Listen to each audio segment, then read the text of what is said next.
One of the most difficult things to understand in Rocket League is that if you actually want to win games, you have to utilize your teammates effectively. And a lot of players play their games without any idea of where their teammate is or what they are doing. So in today's video, we'll be discussing what you can do to better play around your teammates so you can help both yourself and your team be more successful. And real quick, before we do get started, if you guys are interested in having one of your own replays analyzed, make sure you check out my Discord, which is linked down in the description, as I do offer free coaching through there. This is a bit awkward. I don't know if you necessarily need to flip into this. Like we talk about a lot, we want to keep our wheels on the ground, especially in twos, because we want to keep ourselves involved in the play. And anytime we flip near the backboard, we run the risk of absolutely face planting the crap out of the wall. So you're like chilling, right? Like you're sitting here. What are we scared of? Like if he gets a clean touch here, what do we think is going to happen? I mean, at most like a shot on net, maybe, but who knows? From this angle, you think he's going to shoot? No, definitely not. Actually, and even if he does, you got a teammate right back over there. So with that in mind, like, don't jump here. Because also, if you just keep driving, and he, like, say, hits this into the backboard, there's every chance that you can just, like, catch it up the back wall and gain control. Or at worst, if it just goes over you, it's just gonna bounce off the wall flat, and it'll be a free ball for your teammate. And the other player is way back here. So if you bait this touch off the wall, and it bounces free for your teammate, and you can maybe, like, bump this guy as he's trying to recover back, now your teammate has a free 1v1. Instead of you flipping into this and now causing your teammate to have to kind of wait to figure out what exactly is happening. As well as waiting for you to recover, because now you're facing the wall and you're off your wheels. So it's kind of all a mess. Okay, you probably should have been scored on here, admittedly. And this is just because we're pushing way too far to the right side of the field. So, you know, your teammate gets this touch over to the side. It's okay for you to be pointing this way right now on the off chance your teammate decides to leave it. Because in that case, yeah, we would turn immediately upfield and play the ball. But the second we just continue to see our teammate go with the ball this way, we want to turn off. Because the longer we push over this direction with the ball, that means that the second the ball gets kicked back the other way, now both teammates are in the same spot, and we gotta desperately try to get back. Which is completely unnecessary, and we're like putting all of our eggs in that side of the field for absolutely no reason, because the ball very unlikely to stay over there, especially when you have two players coming into this kind of angle. It's probably going to pinch off the wall and come back towards the mid. So if you just stayed in a more neutral position, you can be prepared to play off the 50 instead of lingering all the way over to the corner. And now, like, imagine if instead of over here in the corner, you had turned back earlier, and now we're facing the play like here, because now you can just go challenge this ball. Okay. But instead, you're all the way over here in the corner, and you're basically saying, boy, I hope you don't get control and get a good flick on this, because there is no shot that I'm getting any kind of save here if you actually play this well. He just, you know, doesn't, which is lucky. But he had the entire net to aim for, except for like what you could pre-jump for, which is not the position we want to put ourselves in defensively. So just make sure you aren't like following the ball across the field, especially when your teammate's following it. Like, your teammate was clearly on that ball, so just don't chase after it because you can. Because you're just putting yourself really far out of position for really no reason. This is fine, chillin'. Any guesses what you think the mistake is here? Being, like, perpendicular to my teammate, I think the word is. Yeah, hey, why are we flipping? Oh, yeah. Where are we going? Where are we going that we want to be like up here at this precise moment? Huh? Maybe not. So we're gonna play the game of watch what happens if we're a little bit further back. Imagine if you just stayed right in this spot, like this distance. Let's just play this game. Let's imagine we're like here. Oh hey, wow. Oh man, that looks great. Look at that. Oh my gosh, crazy. Free backboard, free shot. Instead, we're in front of the ball. So, what do you plan to do from here? I'm curious. Like, what's your plan? What great offensive play are you gonna create from this angle? Wow, amazing. Oh, it's so good, man. Okay, so yeah, you flip forward too far. You recognize that you're too far forward as soon as this 50-50 happens. Honestly, right now, immediately, and this would work in solo queue or in comps, your teammate is boosting this direction. You have two options. Go for the bump or get the heck out of here. Those are your only two options. Do not try to make an awkward touch on the ball, because it's just going to make your teammate go, what the heck is he doing? Why is he touching the ball? I want you to look at your car language from your teammate's perspective. So, like, you know, he comes in, he gets the 50. He sees that you can't go.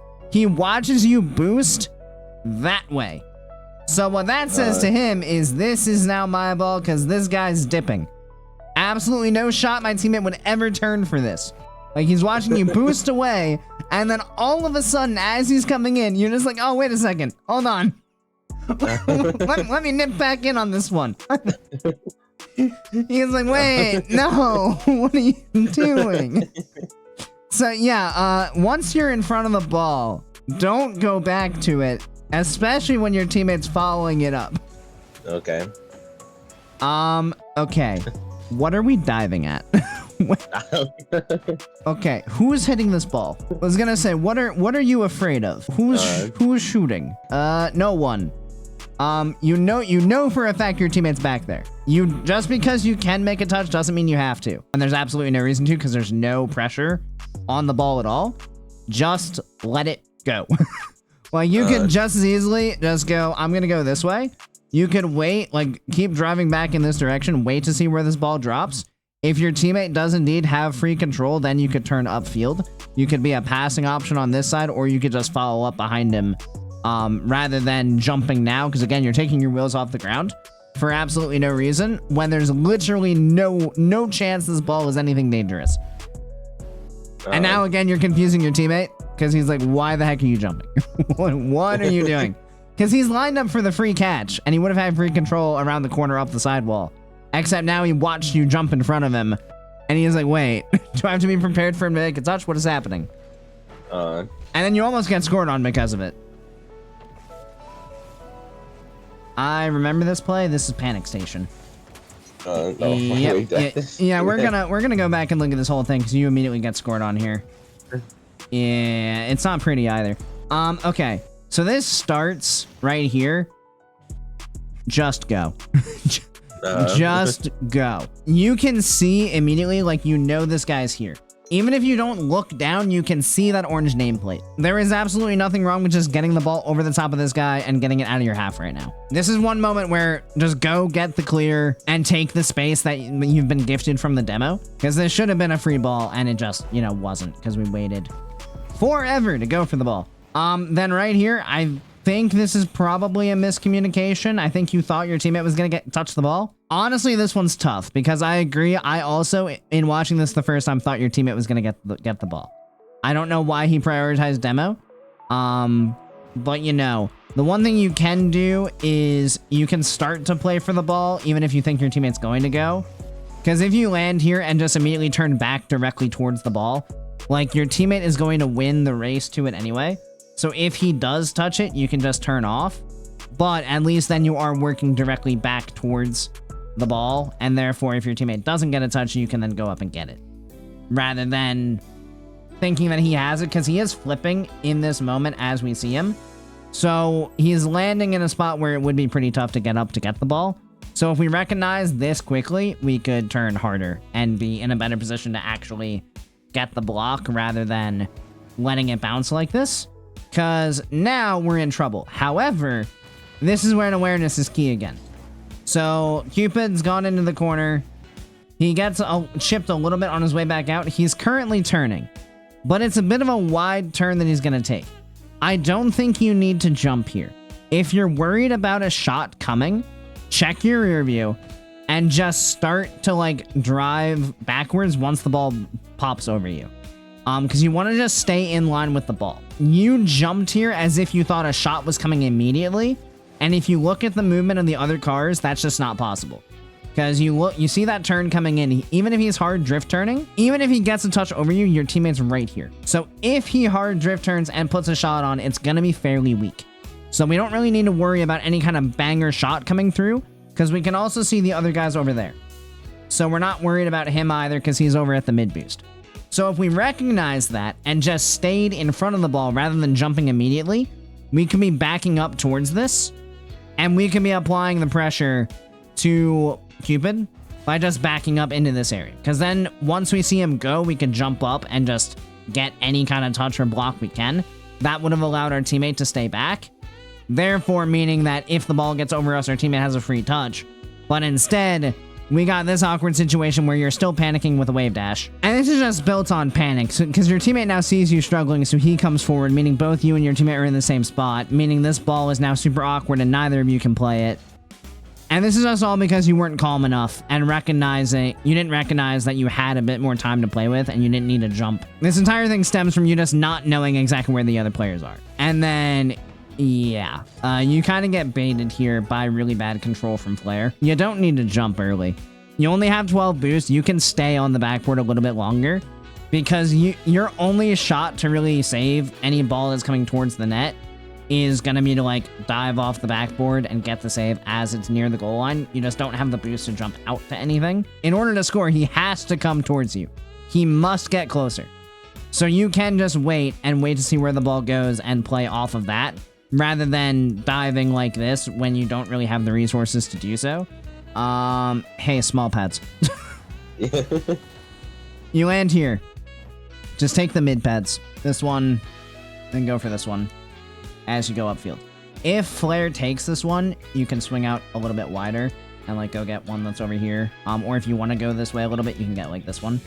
But start there and then don't commit for this mid boost. Because you have two people who could possibly take the mid boost. Because you didn't know exactly where Panda was going at the time that he got that touch. You didn't know if he was going to try to play wall. So you're already flipping over here, not paying attention to any of the boost pads. And Flare has you beat every single day of the week. You flip there, you land, you get this pad, you don't jump, no reason to flip. You're already beat to that boost if Flare wants it. So you could, just drive. And based on this, I probably would turn upfield, because at this point you would know that this pad is free. So you could take this one, then you can maybe take this one. You have like 36 boost now. You're chilling here instead of being over here with like 12. You'd be a little bit further back. And now when this clear comes out, you'd still have that 36 boost. And you can start to cut over from like back here. Which means that now you have a much more easily playable angle if you want it. If Panda still cuts, you can still go back and get this boost. Obviously, it doesn't matter in this situation because you were never going to have an opportunity on the ball anyway. But having that 36 boost and being in a spot where you can play the ball should it come to you is a big deal. Because with where you put yourself, you only had 12. Very unlikely you were going to be able to make any kind of play even if the ball did pop out. This is fine.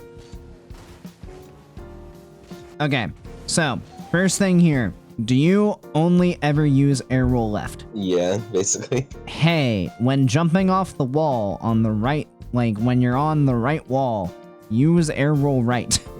Because if you could have just jumped off and used air roll right, you could have just, stayed on this ball. I mean, you can even use air roll left to stay on it. It's just a lot more awkward because you'd be facing upside down first. If you air rolled to the right, you'd be facing forward. This guy's 0 boost because you just stole it. This guy's 0 boost because you just went for kickoff. But instead, you air roll to the left and don't even think about following up the ball. And you get super awkward on the ground because your landing is absolutely abysmal. That's decent. That's unfortunate. Hello. Okay, so teammate dives in, which I'm never a fan of because you are fighting the good fight in here. So I don't really think him diving in is a good idea.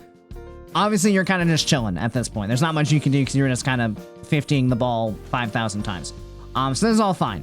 You could have made a play if you had been smarter on the wall initially, but once you kind of got in that awkward position, you did a decent job of just continuing to make them awkward and continuing to apply pressure. You go back, you get the boost. This is tough. Because you do get scored on here. This one's rough. So there's a couple things that go wrong. Number one, I think you should just go for this ball as fast as possible. Like right now, you should just go. Because you have 0 support coming back. This guy's behind the play. You are a sitting duck if you wait, because you're putting yourself in a spot where you have to defend a 50-50 option. Because if you're like in the net or on the backboard, you have to decide as this guy's coming around the corner, is he going to try to pass it out? Is he going to decide to dish it in? If he goes for the pass, how do I plan to defend it? Do I jump up and challenge him directly? Do I wait to see the pass come out and try to cut out the angle? Like, you have to play a bunch of mental games if you're in the net. It's tough.